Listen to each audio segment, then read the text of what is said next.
The last thing I want to touch on out of this toolkit is this Riparian Ordinance Toolkit. This was actually a project in the environmental studies program a couple of years ago at the University of Utah, and some really remarkable students that went out and did research about what exists around the state in terms of ordinances and policies that help improve riparian corridors. This actually set the stage a year ago during the legislative session. Representative Galen Benyon, who represents the two Cottonwood Creeks and Cottonwood Heights area of Salt Lake County, put together a proposal.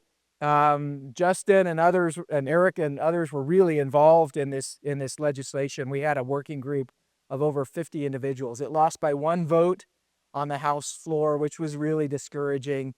But we haven't really slowed down. We know that we won't, absent having a state policy, we just need to continue working on what's happening at the local level. But this guidebook identifies those 3 stools of livable communities: economic aspects, social aspects, and the environmental aspects. And those all really have to work together.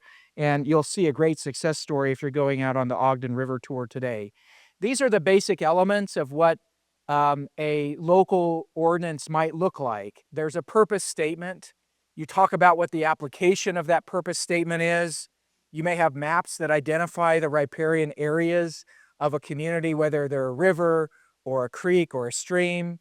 There may be permits that are required that require a special level of consideration, including information about, what are the elements of the riparian area that are most significant. These are, not surprising, often habitat and natural areas and wildlife.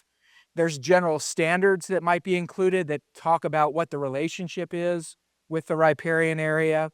And then finally, if there may be variations or modifications to those guidelines, how can those be addressed? And then finally, in enforcement. That's kind of the parameters of what a local ordinance might look like.